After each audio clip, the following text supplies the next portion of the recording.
My name is Taylor Silverduke, registered dietitian specializing in celiac disease, and today I want to talk to you about this trollish comment that I got on my Instagram page, and specifically I want to break down why I think just eat before the event is bad advice when it comes to living with celiac.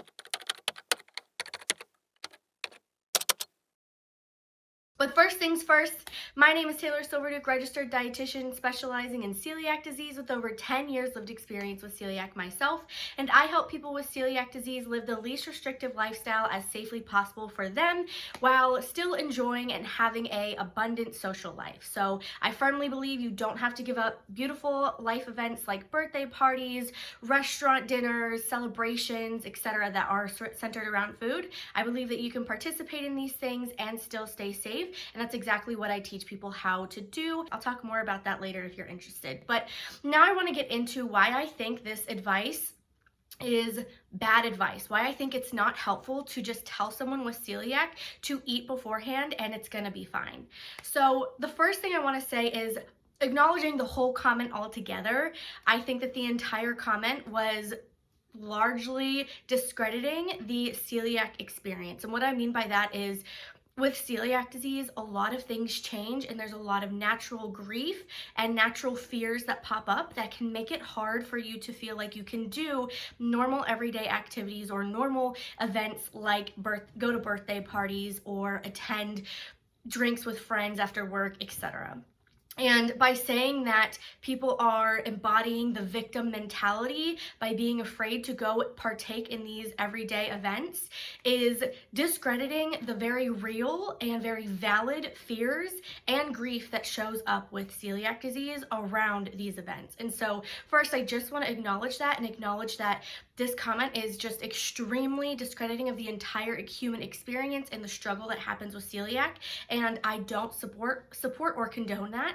And if you want to learn more about grief with celiac disease, I'll leave a link down below to some resources on that because it is an important factor that I think often goes overlooked. But acknowledging that, I now want to get into that bad advice of just eat beforehand and you can go to any birthday party. I don't like this advice because it is ableist and it is healthist, which essentially means that it's implying that it is our burden to manage celiac disease, and it's our burden to manage our health with celiac disease alone. And I don't like this concept because we know that support and community play a huge role in the success of living gluten-free and healing with celiac disease. And it is these healthist and ableist ideas that are part of why it is so difficult for people with celiac disease to feel comfortable speaking up, to feel like they're worthy of being accommodated, and to feel comfortable overall getting accommodations, because there's this overall idea in our society that people are solely and alone responsible for their own health and that they should alone take that burden on, which is a healthist idea. And we have these ableist ideas that people who have disabilities, which celiac disease is considered a disability, that they are also solely responsible for managing that and solely responsible for acquiring accommodations and accommodating themselves. And while of course there are a lot of steps that people with celiac can take to help make sure they're being accommodated or to make sure that they can still participate in events, I don't believe that we should solely be putting this responsibility on individuals with celiac, and I believe that it should be an effort that includes support and your community. Because again, like I mentioned, we know that the ability for someone to stay gluten-free and heal with celiac disease is largely related to how much support someone has, because it is extremely difficult to stay gluten-free in a gluten-centered global food system and a gluten-centered culture, and that is exactly what we are living in. And so having as much help as possible and being accommodated is so essential to staying gluten-free, not feeling socially isolated, maintaining quality of life, and also healing. So I don't like this advice because I believe it's ableist and because I believe it's healthist, but I also don't like this advice because it's not addressing the actual problem of why someone might not be attending an event like a birthday party. Sure, one of the worries that you might have when going to a birthday party is, I'm worried that I might get hungry and not have anything to eat. That is a very valid worry, but there are lots of other worries on top of that, and eating beforehand only addresses the worry of hunger. It doesn't address the other worries someone might have, like, am I gonna feel isolated? Am I gonna feel excluded? Am I gonna feel uncomfortable when the birthday cake is served? Is someone gonna try to push me and not respect my boundaries around eating the birthday cake?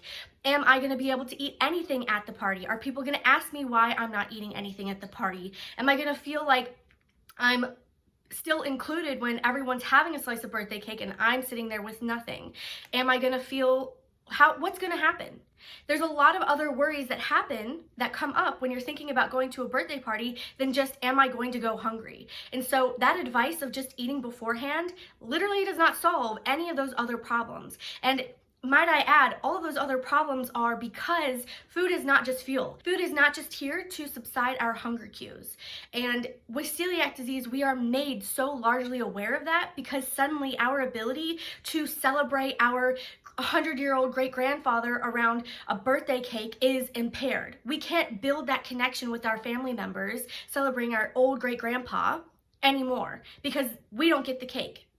And so that aspect of connection, that aspect of community, that aspect of tradition, that aspect of culture is ripped away from us. And those are some of the things that we worry about that are completely valid. Those are some of the things that might make us not want to go. And those are some of the things that make it so just eating beforehand doesn't mean that we're not missing out on the birthday party still. It doesn't mean there aren't still things that we're missing out on.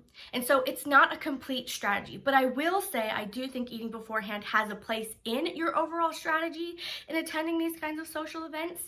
If you eat beforehand before these kinds of social events, especially if they're stressful events, it can not only make sure that you are avoiding getting so hungry that you're not making rational, logical, or safe decisions. So for example, I've been in a situation where I went to a party starving or almost starving, and by the time I got there, I just didn't have the emotional or mental capacity to look out for every single thing that I needed to look out for, cross contact, gluten, etc. And so I did end up getting gluten at that party because I thought something was safe, because I literally, like, my brain was just like food and it was really hard to reason with it. So making sure you eat before events like this can prevent that, especially if you're more prone to that. And it also can buy you some time should you need to go find food outside of the event, or should your plan that you already put in place fall apart, you have some time to figure out what you're going to do next and where you're going to find your food. So I really like eating beforehand as a part of your strategy when it comes to going to these kinds of social events, but just having it as your only strategy,